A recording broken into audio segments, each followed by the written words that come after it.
Okay, now let's just talk generally about matting and framing of a print. It's all about presentation, right? You know, you don't go out and buy an expensive car, watch, piece of art, piece of clothing, anything, and they say, here, have a nice day. Yeah. You know, it's all about packaging and presentation. So I used to run a gallery in Toronto. I ran it for several years. Prior to that, I would have shows at other people's galleries. I no longer do that, but I still have all of my matting and framing equipment. And so when I do make prints for either sale or just for my own purposes, you know, I like to mat it myself. Let's see how the process goes. First thing is de-roller. Yep. What is a de-roller and why do I want one? Well, although this is actually lying fairly flat. Not bad, but not flat. It still needs a little bit of work because this curl is eventually going to be a problem. Now, really curly prints, and maybe we'll grab one just to show it, can use a lot more. But this is called the de-roller. Thank you.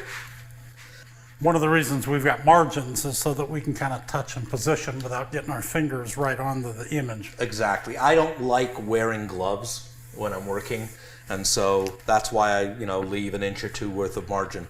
Now, the thing about the de-roller, let me mention that sometime in late 2010, early 2011, I heard that they have changed distributors, manufacturers. It's not clear to me, but this is the de-roller. And you can make these yourself, although I don't know anyone who's ever done it as successfully, using the right kind of mylar, the right kind of weight. But let me show everyone what this does. So all you do is you position this in the middle, and you go boo-ba-doo-ba-doo-ba-doo-ba-doo-ba-doo-ba-doo.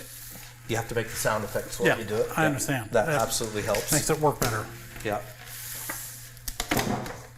And now we have virtually completely flat. And if we had a really curly print, all I would do is roll it up a little tighter, keep it rolled a little longer, come out. It's really quite remarkable. So it's kind of a required piece of equipment if you're going to do roll paper. Yeah, and you know that's why frankly, a lot of people, even with large format printers, will buy 30-inch sheets and feed them. But that's expensive. Yeah. I tend to like the sheets. Yeah, because it's less hassle on I don't blame you. But for a couple of $100, I think in the 24-inch size, it's about $250. It's about $350 in the 44-inch size. But as far as I'm concerned, it's almost well, you can actually make it up in the difference between roll and sheet paper. Exactly. And the next thing we want to do is... I wonder if that'll fit in my suitcase. No, it will not. The next thing we want to do is backing board. Now, I have pre-cut this to save time, and this backing board is 28 by 34. Why is it 28 by 34? Because I decided when I had my gallery to standardize that, and this print here in the background is an example. I bought 28 by 34 non-glare acrylic. I bought frames for making 28 by 34 prints. Everything just works that way well for me because things like economy of scale and consistency. Exactly, and things like these sheets of foam core, which aren't terribly expensive, and these sheets of mat board, which are expensive, come in standard sizes. And one of the standard sizes is 30 by 40. And so anything less than 30 by 40 is just really convenient. So, you know, everyone will choose differently, but this is pretty much the standard size. Now, so this is going to be the backing board. We want the print to be less than the size of the backing board, even including this extra handling margin. The margin will never be seen. Some photographers like to have a reveal, and so they see a little bit of the white of the paper. I don't like that. One of the reasons that they like to do that is if you're sending your prints out to be matted, instead of then signing on the mat, which means you have to be there before the framer puts the glass on, like this, you sign it here on the print, and that problem is solved. Since I'm here, or in the case of this picture, which is yours, although I get a sub-credit for pressing the shutter. You get credit. I'll give you credit. Okay, thank you. Just not copyright. All right, you're copyright. You're here to sign the mat, so what we're going to do is move in. So first thing I want to do is, how big is the hole in the mat going to be, and where is that hole going to go? And this is the thing that drives a lot of photographers nuts. Okay. Well, when I cropped this, I specifically made sure that it was loose, so that we wouldn't actually be in a situation where we tried to, keep something in the image. Okay. So I'm going to measure this, and this is exactly 28 inches. I did that on purpose because you told me to. On purpose. And it is 20 4/16. You mean 2/8? No, I mean 4/16. And the reason is because the software a little spreadsheet I created is in 16ths. Okay. So I don't care if it's 8/16. It's not a half. It's 8/16. So you're a 16th precision, not 32nd precision. Exactamente. And obviously, 1/8 inch is not precise enough. Right. So let's pop over to the computer. Okay. And I have this spreadsheet. I've got to tell you, trying to figure this stuff out mathematically. So what I'm going to do now is I'm going to type in 28 into the image width. And because I forget these things, I put in here longest dimension. Yeah. Okay. And the height is 20 4/16. 20 4/16. That's why you had it in 16ths. Yeah. And my standard is to now an 1/8 of an inch overlap. In other words, I don't want to be so precise that I see a little bit of white. 2/16. Oh, okay. It's Gotcha. 2/16. Yeah. Now I have numbers that I'm going to use on my SpeedMat. We'll talk about that in a minute. So I've got a bottom, top, left, and right setting of 4 2/16, 24 2/16, 3 4/16, and 31 even. Okay. Okay? So now let's head back to the print, and I'll show you what we do. And what we want to do is take a piece of mat board. This stuff, if you buy the really good Archival, what I want to do with this, which comes in the standard 30 by 42 size, is I want to trim it down to my standard, which is 28 by 34. So what I'm going to do, I have marks here at 28 and 34. And so what I'm going to do now, this locks it. You get a little bit of a workout when you do this. Yeah, but it doesn't look nearly as risky as trying to use an X-Acto blade. Yeah, right. I still have scars from cutting prints and mat boards with X-Acto. Well, this is a good time to talk about this device, which is called a SpeedMat. And you'll find it online at speedmat.com, and we'll put up a super that gives the information on the company. And there are lots and lots of devices for cutting mats. But what I like about this, as you see here, is it mounts on the wall. It takes up no space. You don't have to bend over. And you're not bending. So the fact that this mounts on the wall, to me, makes all the difference in the world. So now what we're going to do is we're going to take this and drop it into the slot, which sometimes takes a little bit of finessing. So it's now dropped into the slot, and by moving this lever down, it's now locked on the bottom and it's locked on the side, and this isn't going anywhere. You're cutting from the back? I'm cutting from the back. Okay. Right. What I want to do is I want to set stops, and these stops relate to these numbers. So my bottom stop, starting over here, over here, is at 4 2/16. So I release these locks, and I come down to 4 2/16. And so now when I come down, I'm exactly at the right spot. And my top is at 24 2/16. Release these. So you'll have to set this every time you cut a window because the images may vary in terms of the internal window. Yeah, see, some people make their prints the same size. I think each individual image wants to have its own size. That's me. Yeah, you and I have talked about crops like that. Yeah. Now I'm going to set the left and right positions. So left is 3 3/16. 3 3/16. Lock. And over here, the right is at 31 even. Put this to 31. Now, something that's worth noting is if you can see over here, there are notches. This thing rotates. And the reason it rotates is if you want to cut a second mat that's a little bit bigger than the other one, all you need to do is rotate these stops and you now have fixed size increase. Yeah. It's nice. You know, some people like double matting. Yeah. Okay.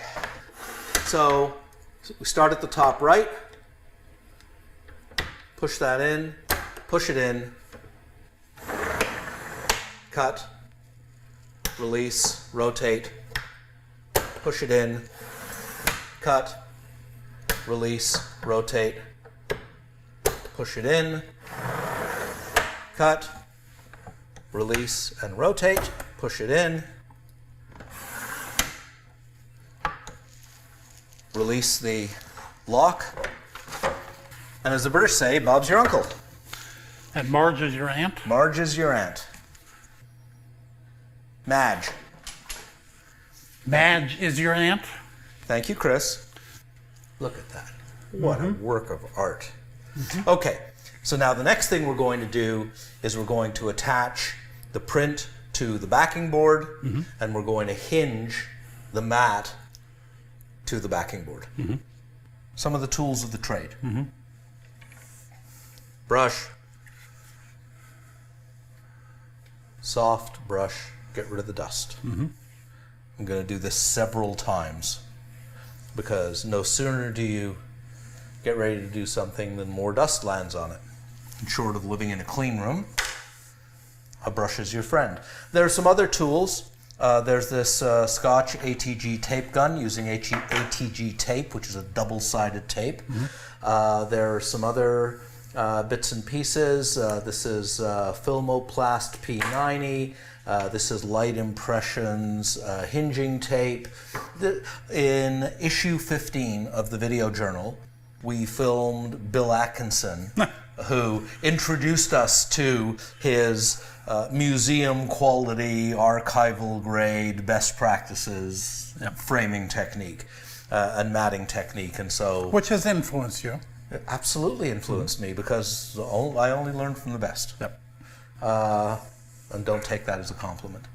Another tool is this little bone kind of knifey thing, and what it's for is smoothing edges on the mat. If you've made little errors the way I have, because I was doing this quickly for demonstration purposes, so this little bit of bone is a good way of smoothing that out. So first thing we want to do once we've gotten this positioned and we have it centered, because by definition, since these were cut exactly to the same size, the overmat and the backing board are perfectly aligned, and if I have measured correctly and cut correctly, which it looks like I have, this is now centered. So what I'm going to do is, without moving the print underneath, I'm just going to take this off and set it aside here for a moment, trying not to let it fall over and get dirty.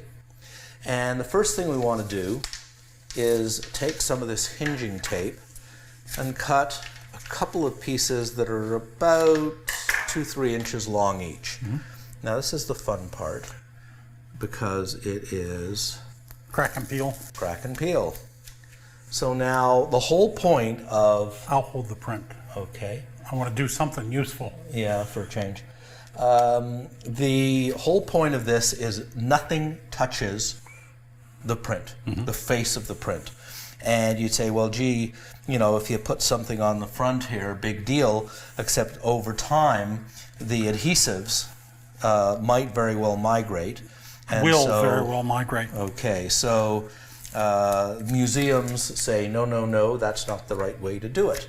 So what we do now is we put this lying here like this, and so half of the width of the tape is now sticking to the back of the print. So I now take this other type of thinner Filmoplast P99 paper hinging tape, and you name dropper, you? Well, you know, people like to know this stuff. Yep. As they well should. And now I stick this half on the sticky part of the underneath tape and half on the backing board. Come on, baby. It's important that you maintain the integrity of the print because the odds are over time you may need to remat it. And that's one of the reasons I don't particularly like dry mounting. Oh, dry mounting. No, no dry mounting. Okay, this is now hanging, or once it's vertical, it will be hanging from here. But because those adhesives will eventually be an issue if you do in fact hang them, what you want to do is you want to support. Hand me one? You do one and I'll do one. Well, no, I don't want to do it. I just want to hold this for you. You just want to be nice. Yeah. Okay. So now these little corner hinges, and this is a 3L mounting corner, 100% acid free, as is the backing board, and that goes here. And we'll put this other bottom corner. Nothing ever goes smoothly when you're demonstrating it. It's really sticky. Okay, and put that down. So now this provides a bottom support for when the print is upright. So nothing's touching the face. This is just loosely hanging, and this is acid-free plastic. It's not going to be an issue. What I want you to do is now sign the print. Okay. It will not be visible because we're going to overmat, but for the sake of provenance, you know, in case anyone 50 years from now says, the Museum of Modern Art wants to remat this, who the hell did it anyhow? Well, prove it. Prove it. I'll use my pigment pen, which should not fade. And I'll make sure I don't get my sweaty palms on there. Use a cover.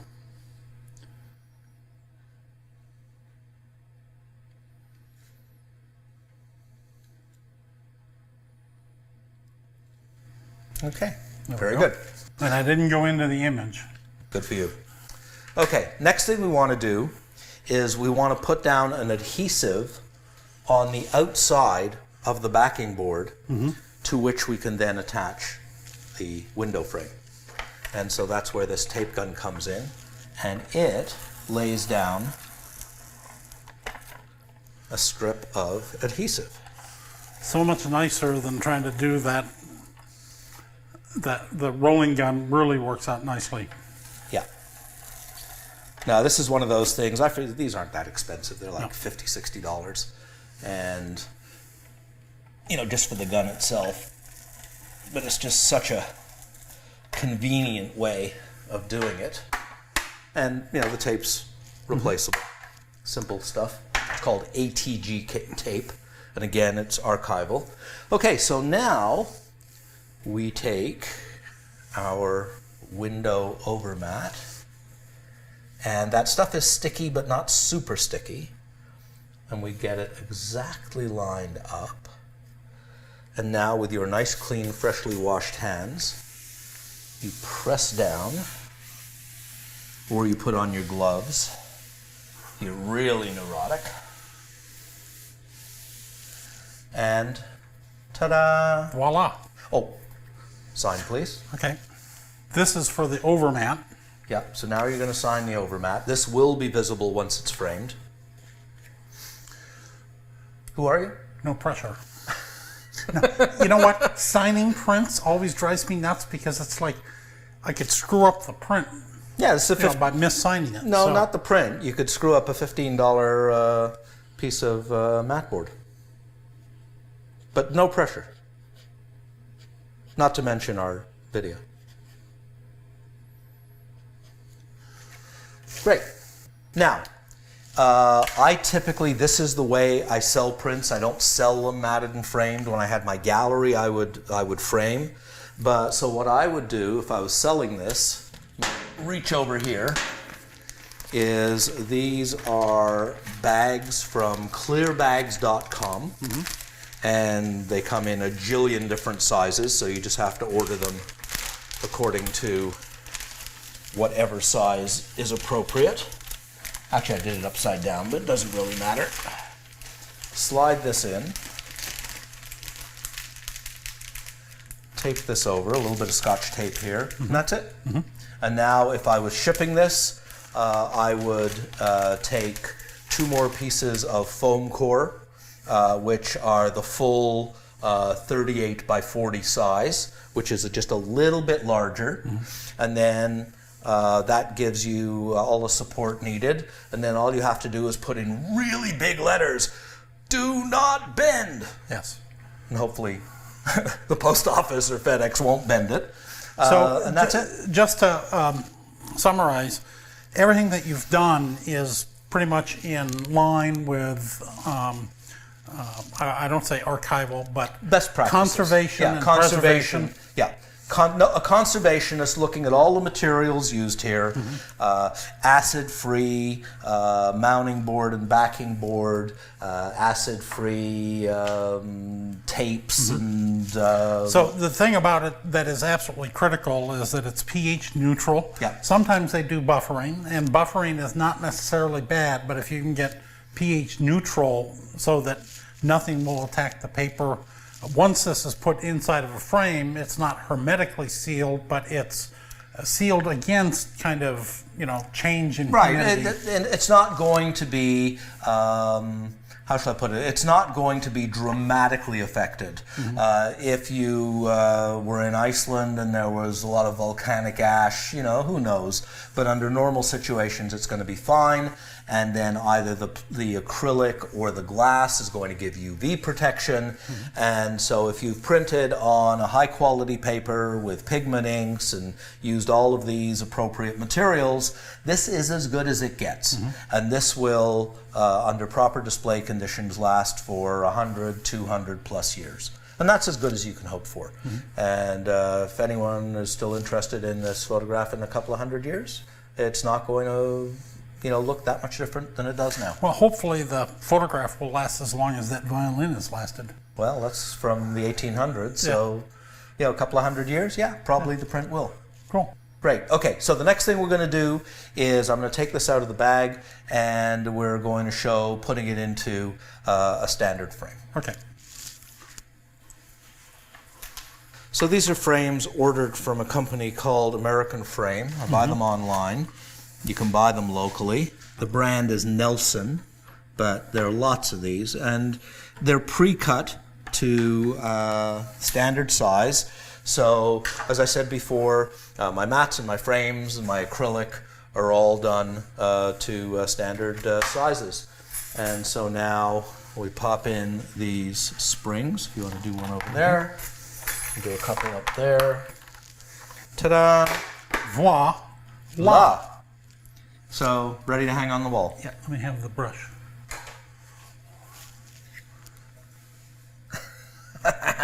Now, I've cheated here, and I've used a pre-used piece of acrylic. So let me now talk about... You're into recycling. That's very green. Well, it's just a matter of economics, really. Let me take this down. Yeah.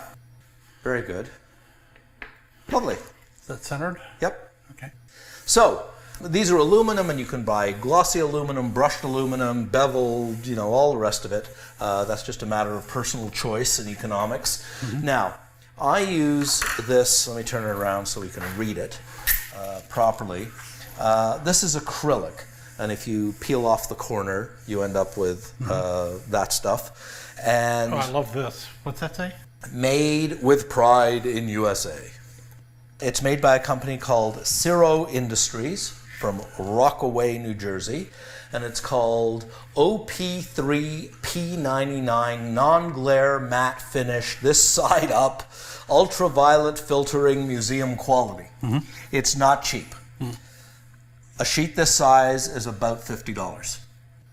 But a piece of non-glare glass this size is 3 to 4 times the cost. And weight. And heavier and breakable. Yes. The good news on this is it's lighter weight than glass, it won't break if it falls off the wall, and the bad news is... Which really is an issue, because here's the thing, the question of plastic versus glass. Yes, plastic is prone to scratching. It's not prone to shattering and breaking and cutting into the artwork, which is a serious consideration. Particularly if you're shipping, you don't want glass. The print that I brought to show an example, I didn't use the non-glare, but it is UV plexi. And as long as you're careful, and the other thing is if you get a little bit of scratch, you can buff it out with a plastic polish. Yeah, you can. But one of the downsides of using the acrylic in my situation, when I had my gallery and I'd have a new show every few months and I'd want to recycle these, is they were so easy to scratch. And dust magnets. And dust magnets. So, as the saying goes, you pays your money and you takes your choice. But this is my choice. This is good stuff. This is as good as it gets right now. And I absolutely believe in non-glare. I can't stand either glass or acrylic that isn't non-glare because although the non-glare surface does slightly degrade the sharpness, if you will, it's worth it to me not to have to be moving around like this so that you can see the image without lights being reflected in it. So, that's a question of taste. I don't think there's a right or a wrong answer necessarily. No, I'm right, I think and anyone else is wrong. Yeah, I think it's environmental. It depends on where it's going to hang, whether or not the non-glare or the glare. The other thing is a lot of times it's the size. An image this big, the non-glare, you're going to be looking at it backed off, won't have the same interference necessarily as a small print that you're looking at up close. True enough. Also, I noticed here, Michael, that I didn't realize it when you were doing the calculation, but you do have a little extra weight at the bottom, correct? That's built into my template. Yeah, you didn't mention that before, and I like that. Okay. No, well, that's the standard when you're matting is that you have slightly greater at the top or at the bottom. It looks better. Well, I tend to do up a ½ inch from center when I'm doing things. Right. We will put this little spreadsheet up as part of the video so people can download it if you have a SpeedMat. If you have any other brand, maybe you can customize it to the needs of that. I'll tell you, it took me and my friend Nick quite a few hours of head scratching to get all of this worked out, but it's a cute little spreadsheet and it's free to anyone to use if you happen to use a SpeedMat. And that's it. That's the story of matting and framing and packaging, and the only thing I haven't told you to do is how to call FedEx and ship them out to customers and how to get customers, but that's another story.